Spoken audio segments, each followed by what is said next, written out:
नमस्कार दोस्तों, मैं मनीष कुमार भोज आप सभी का अपने YouTube चैनल पहाड़ एजुकेशन में हार्दिक स्वागत करता हूं। दोस्तों, आशा करता हूं कि आप सभी लोग स्वस्थ होंगे। साथ ही आपकी जो आगामी प्रतियोगिता परीक्षाएं अब आयोजित होने जा रही है, तो उन प्रतियोगिता परीक्षाओं की आपकी बहुत शानदार तरीके से आप लोग क्या करेंगे, तैयारी में एकजुट होकर आप तैयारी करेंगे, ऐसी मेरी आशा है।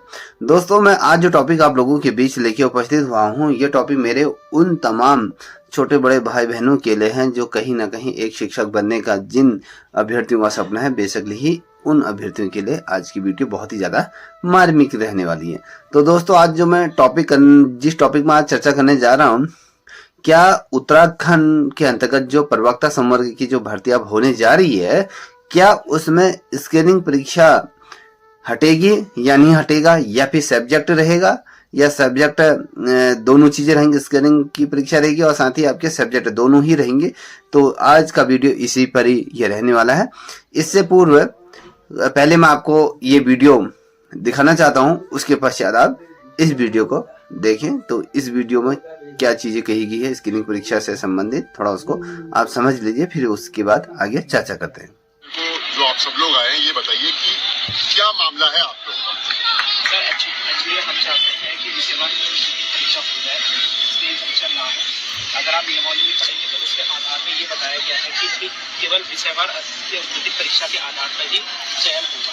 आप पॉइंट नंबर 11 पढ़ सकते हैं, उसमें विज्ञप्ति के अंदर पिछली बार वही लिखा गया, स्क्रीनिंग परीक्षा का कोई आधार ही नहीं। ठीक है, मैं आपकी बात समझ गया।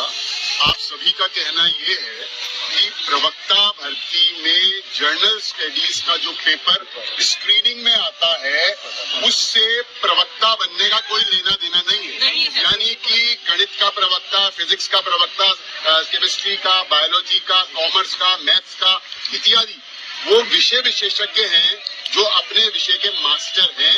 वो अगर विषय के आधार पे चयन होगा तो वो कक्षाओं में अच्छे टीचर्स का सिलेक्शन होगा। अभी क्या प्रॉब्लम आ रही है, जैसे कि पिछली भर्ती में हुआ कि स्क्रीनिंग में वो जर्नल स्टडी सामान्य ज्ञान का पूछते हैं, जबकि केवल और केवल स्क्रीनिंग नहीं होनी चाहिए, रिटन परीक्षा विषयवार होनी चाहिए।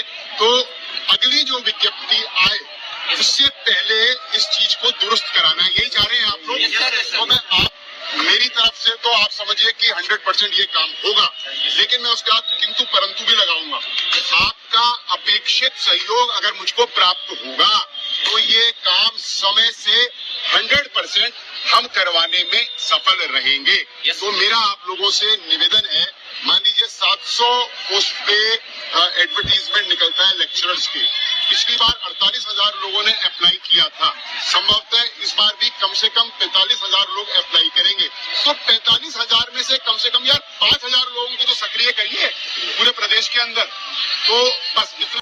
देखिए दोस्तों, जैसे आपने वीडियो में देख लिया होगा, ये बीजेपी के वरिष्ठ नेता हैं। अगर इनका नाम अगर बात करें, अरविंद जुर्गान करके इनका नाम है। तो इन्होंने कुछ बच्चों से वार्तालाप करी थी और आश्वासन भी दिया था, बहुत से लोगों ने विज्ञापन भी दिया था। तो यह कहा गया था कि सर, मुख्य परीक्षा से आप क्या कर दीजिए, ये जो प्रारंभिक परीक्षा है उसे हटा दीजिए और विषयवार ही परीक्षा इसमें रहनी होगी। तो इन्होंने ये आश्वासन दिया है कि अपर सचिव महोदय से हम मिलेंगे, इस पर चर्चा करेंगे। हमारी पूरी कोशिश ये रहेगी कि 100% कि इस बार की जो भर्ती परीक्षा आएगी उससे आपका जो प्रारंभिक परीक्षा या कहीं स्कैनिंग जो परीक्षा है वो हट जाएगी और विषयवार ही क्या रहेगी आपकी परीक्षा यहाँ पर आयोजित होगी। तो दोस्तों, मैं आपको ये अवगत करा दूं, आप किसी भी भ्रम में मत रहिए कि प्रारंभिक परीक्षा हट गई है या मुख्य परीक्षा ही रहेगी। जब तक आयोग किसी भी प्रकार का नोटिफिकेशन जारी नहीं करता है या कहीं समाचार पत्रों में वो चीज़ों को उल्लेख नहीं करता है, तब तक आप अपनी जो पढ़ाई चल रही है उस पढ़ाई को पीछे मत खींचेगा। जो रिदम आपका है उस रिदम में ही आप क्या करें, पढ़ाई नियमित रूप से आगे को करते रहिएगा। क्योंकि अगर मान लीजिए इसी महीने के लास्ट में अगर विज्ञापन जारी होता है तो अचानक उसमें प्रारंभिक परीक्षा होगी या स्कैनिंग की जो परीक्षा होगी, तो आप लोग फिर बहुत ज़्यादा डिस्टर्ब हो जाओगे, मैं क्या पढ़ूं कहाँ पढ़ूं। क्योंकि आपने देखा होगा कि जो प्रारंभिक परीक्षा का है वो जो सिलेबस है वो बहुत सागर है, एलटी के सापेक्ष वो जो सिलेबस है बहुत ही ज़्यादा है। अगर हम बात करें तो अगर मान लो 2 पल के लिए इससे जो प्रारंभिक परीक्षा अगर जो स्कैनिंग की जो परीक्षा अगर वो हटती है, तो मुझे लगता है कि ये बहुत बेहतरीन ये डिसीजन होगा आयोग का। जो भी प्रयास कर रहे हैं उनको भी ये सराहनीय ये कार्य रहेगा। क्योंकि इससे क्या होगा, जो बच्चा अपने सब्जेक्ट में धुरंधर है मान लीजिए कोई बच्चा मैथमेटिक्स में बहुत शानदार है, उसकी जीके कमज़ोर है, उसका पॉलिटिकल साइंस अच्छा नहीं है, उसके जो हिंदी अच्छी नहीं है, मगर अपने सब्जेक्ट में वो क्या है बहुत ही ज़्यादा गुणी है और क्या है उस्ताद है। तो अगर ऐसा बंदा अगर स्कूल में जाता है तो बेसिकली अगर मैं बात करूं जो इस विद्यालय में जाएंगे तो उन छात्रों को उसका बौद्धिक ज्ञान का कहीं ना कहीं लाभ उन बच्चों को पहुंचेगा और बच्चे उससे ओतप्रोत होंगे। तो ये बहुत अच्छा प्रयास रहेगा, क्योंकि मुख्य परीक्षा से अगर मुख्य परीक्षा ही रहे विषयवार जिस प्रकार से एलटी के रहते हो तो उसी से मेरिट बने और उसी से सिलेक्शन हुआ। आपको ये भी पता होगा कि पूर्व में पहले स्क्रीनिंग परीक्षा होती थी, फिर जाके आपकी मुख्य परीक्षा होती थी, फिर जाके आपका इंटरव्यू होता था। हम लोगों ने तो वो दौर फेस किया था जिसमें प्रारंभिक परीक्षा हुई थी, जाके फिर मुख्य परीक्षा हुई थी, फिर जाके इंटरव्यू फेस करके तब हम लोगों का सिलेक्शन हुआ था। तो अब ये लेके चले, अगर ये तमाम चीज़ें हमने ऐसा भी देखा था बहुत जो बेहतरीन है। मेरा एक फ्रेंड है, अगर हम बात करें कॉमन यूनिवर्सिटी का मैथमेटिक्स में गोल्ड मेडलिस्ट था, प्रवक्ता संवर्ग का वो प्रारंभिक परीक्षा ही उत्तीर्ण नहीं कर पाया। क्यों नहीं कर पाया? क्योंकि वो अपने सब्जेक्ट में बहुत ही ज़्यादा उसको दक्षता हासिल थी, और अगर हम कहें उसका जो पॉलिटिकल साइंस है या ज्योग्राफी था या हिस्ट्री था वो उतना ज़्यादा स्ट्रांग नहीं था। टीचिंग एप्टीट्यूड की अगर बात करें तो वो भी उतना शानदार, हिंदी नहीं तो अपने सब्जेक्ट में बेसिकली वो धुरंधर था। तो कहीं ना कहीं इस वजह से ऐसे बच्चे रह जाते हैं जो अपने विषय के कहीं ना कहीं विद्वान माने जाते हैं। तो ऐसे अगर विद्यालय में ऐसे टीचरों को अगर नियुक्त किया जाता है तो मुझे लगता है कि उस क्षेत्र का तमाम जो बच्चे हैं वो कहीं ना कहीं लाभान्वित होंगे। तो ये स्वागत करने योग्य ये डिसीजन रहेगा अगर आयोग ये करता है, क्योंकि आप लोगों को पता होगा हर बच्चा इसमें इस चीज़ का समर्थन भी मुझे लगता है अगर ऐसा होता है सब बच्चों के चेहरे में कहीं ना कहीं एक मुस्कान अवश्य आएगी। और कुछ बच्चे ऐसे होंगे इसमें निराश होंगे कि यार मेरा सिलेक्शन हो जाता है, प्रारंभिक परीक्षा नहीं हटती। देखिए समाज में अलग अलग प्रकार के भांति भांति के लोग हैं, एक सिक्के के दो पहलू होते हैं, उसी प्रकार के समाज में भी अलग अलग धारणाएं लिए हुए अलग अलग क्या हैं लोग रहते हैं। वो हर किसी की अपनी अभिव्यक्ति है, अपनी सोचने और समझने की शक्ति है कि वो किस प्रकार से बातों को समझते हैं, किस प्रकार से नहीं समझते हैं। तो अगर बेसिकली अगर ये हो जाता है तो कहीं ना कहीं ये बहुत अच्छा डिसीजन इसको मानेंगे। तो ओवरऑल मैं यही कहूँगा जितने भी अभ्यर्थी अभी वर्तमान समय में प्रवक्ता संवर्ग की जो तैयारी कर रहे हैं तो आप अपनी लक्ष्य से जो रिदम आपने बना रखा है उस रिदम से बिल्कुल भी इधर के उधर मत होइएगा, क्योंकि जब तक आयोग इस पे कोई भी प्रेस नोटिफिकेशन कहें या खुद वो आकर कहीं पर इंटरव्यू नहीं देता है कि हम इस बार हम प्रारंभिक परीक्षा हटाएंगे, तब तक आप किसी भी प्रकार के भ्रम में, क्योंकि जो नेतागण होते हैं वो अपने वोट बैंक के चक्कर में कहते ही हैं कि भैया हम ये कर देंगे वो कर देंगे, जब तक जो अथेंटिक जो जानकारी होती है वो आयोग ही आपको देगा। तो किसी के बहकाव में मत आइएगा, किसी के चीज़ों में मत आइएगा, जब तक जो प्रत्यक्ष तौर पे जो चीज़ें सामने नहीं आ जाती हैं उसी पे ही बिलीव कीजिएगा। अभी मैं तो यही कहूँगा कि अगर होता है तो अच्छी बात है, नहीं होता है तो आप अपने जो रिदम जो आप लोगों ने बना के रखा है उसको बिल्कुल भी तोड़िएगा नहीं। ये ठीक है, मैं इतना ही आप लोगों से कहना चाह रहा था, इसीलिए आपके सामने ये लेके आया था, क्योंकि बहुत से बच्चे में ऐसे पूछ रहे थे, लगातार उनके फ़ोन आते हैं कि यार सर ये सही है कि जो प्रवक्ता संवर्ग से जो स्कैनिंग की जो परीक्षा है वो हटने जा रही है, वो हट जाएगी।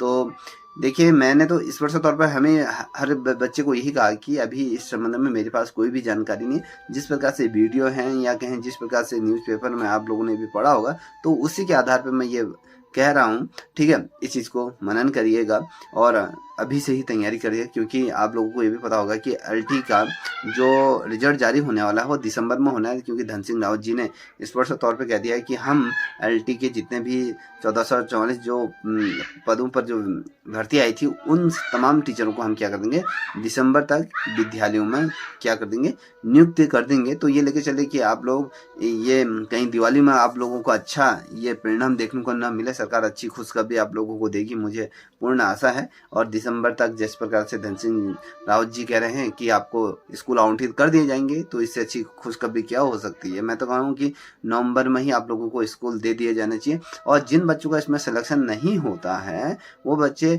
निराश ना होइएगा, अभी से आप लोग अपनी तैयारी शुरू कर दीजिएगा। देखिए आपको आप इन लोगों से ही फाइट नहीं करो, देखिए उसमें आपके जितने भी टीचर हैं उन लोगों से आपका कंपटीशन हो गया। जो बच्चे अभी एलटी में सिलेक्शन हो चुका है वो बच्चे भी प्रवक्ता संवर्ग की तैयारी करेंगे। अगर मान लीजिए जिन बच्चों ने एलटी निकाल लिया, मान लो उनका सिलेक्शन हो जाता है, तो वो और अच्छे रिदम के साथ वो बहुत और उत्साहवर्धन के साथ क्या करेंगे, इस परीक्षा में एकजुट होकर तैयारी करेंगे, क्योंकि उनको पता है कि मेरी तो अब एलटी में जॉब लगी है, अब मुझे प्रवक्ता बनना है। तो कहीं ना कहीं वो उस रिदम के साथ तैयारी करेंगे।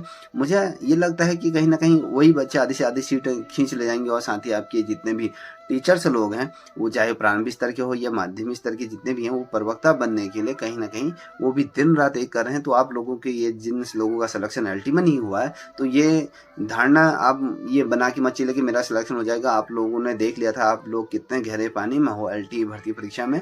तो आपको बिना मेहनत किए फल नहीं मिल सकता है। आप सोचोगे भैया कि आपके सामने हमने खाना रख दिया है, आप सोचोगे कि मेरे मुंह में वो निवाला चले जाए, तो हरगिज ऐसा नहीं होगा। तो जब तक आप निवाले को नहीं तोड़ोगे, अपने मुंह में नहीं डालोगे, तब तक नहीं जाने वाला, चाहे आपके सामने 56 भोग क्यों नहीं रख दिए जाए। जब तक आप अपने हाथों को कष्ट नहीं दोगे, उन हाथों से अपने मुंह में निवाला नहीं डालोगे, तब तक वो भोजन का स्वाद आप ग्रहण नहीं कर सकते हैं। तो इसी प्रकार से आप लोगों के पास किताबें बहुत पर्याप्त मात्रा में हैं। बहुत से लोग कहेंगे मुझे कौन सी किताबें पढ़ने वो सजेस्ट कीजिए। आपके पास किताबें बहुत ढेर सारी हैं, हर चीज़ बच्चे के पास किताबें हैं, उन किताबों से ही अध्ययन कीजिएगा। सिलेबस उठाइए, कहीं ना कहीं वो सिलेबस आपको उसमें मिल जाएगा। जो भी बच्चा अगर प्रवक्ता की समवर्ग की तैयारी करते हैं, वो मुझसे जुड़ सकता है, क्योंकि हमारी जो क्लासेस चलती हैं 9 बजे से गूगल मीट पे क्लासेस चलते हैं। और अगर आप लोग वहाँ पर तैयारी करना चाहते हैं, तो वहाँ पर भी आप तैयारी कर सकते हैं। ये बेहतरीन तरीके से हम चल रहे हैं, तो आप लोगों को वहाँ पर लाभ मिल सकता है। तो आई होप, मुझे लगता है कि आप अपनी तैयारी में एकजुट रहेंगे, तो मेरी ऐसी आशा है। तब तक के लिए इतना ही। जय हिंद, जय भारत, जय उत्तराखंड।